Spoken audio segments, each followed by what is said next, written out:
2015 movie year end అయిపోయింది. 2016 movie year start అవబోతుంది.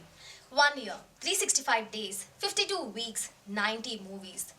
కొన్ని సూపర్ హిట్స్, కొన్ని బ్లాక్ బస్టర్స్, మరికొన్ని డిజాస్టర్స్. మరి ఇన్ని సినిమాల్లో ఏ సినిమా సూపర్ హిట్, ఏ సినిమా బ్లాక్ బస్టర్, ఏ సినిమా డిజాస్టర్, ఏ సినిమా క్రిటికల్లీ అక్లెయిమ్డ్ అనేది చెప్పడానికి నేను కాజల్ వచ్చేసాను ఓన్లీ ఆన్ iClickMovies.com. మరి 2015 మీడియాకర్ మూవీస్ ఏంటో చూసేద్దాం. బ్యాక్ టు బ్యాక్ ఫ్లాప్స్ తో సతమతమవుతున్న మన హీరో నానికి కొంచెం రిలీఫ్ ని ఇచ్చింది ఎవడే సుబ్రహ్మణ్యం. డిఫరెంట్ స్టోరీ లైన్ తో చాలా తక్కువ బడ్జెట్ తో నిర్మించిన ఈ సినిమా బాగున్నప్పటికీ కలెక్షన్ వైజ్ అంత రిజల్ట్ చూపించకపోవడం వల్ల మీడియాకర్స్ ఆఫ్ 2015లో టాప్ 5th పొజిషన్ లో చేరుకుంది. India's first historical 3D period film రుద్రమదేవిని గుణశేఖర్ గారు డైరెక్ట్ చేయడమే కాకుండా చాలా కష్టాలు పడి ప్రొడ్యూస్ కూడా చేశారు.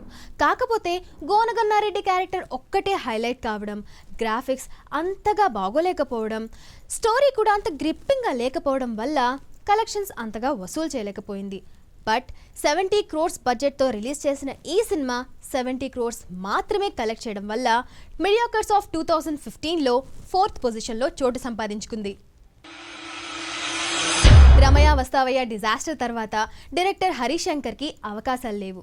బట్ సుబ్రహ్మణ్యం ఫర్ సేల్తో ప్రొడ్యూసర్ దిల్ రాజు గారు అవకాశం కల్పించారు. ఇది ఒక మంచి ఫ్యామిలీ ఎంటర్టైనర్ అవ్వడం వల్ల, తక్కువ బడ్జెట్లో ఫారిన్లో కూడా షూట్ చేయడం వల్ల మంచి కలెక్షన్సే సంపాదించింది. సో 2015 మీడియాకర్స్లో ఈ సినిమా టాప్ 3 పొజిషన్లో చేరుకుంది. బ్లాక్ బస్టర్ హిట్ కోసం వెయిట్ చేస్తున్న ఎన్టీఆర్ పూరి జగన్నాథ్తో కలిసి టెంపర్ లాంటి సినిమాని మనకందించారు.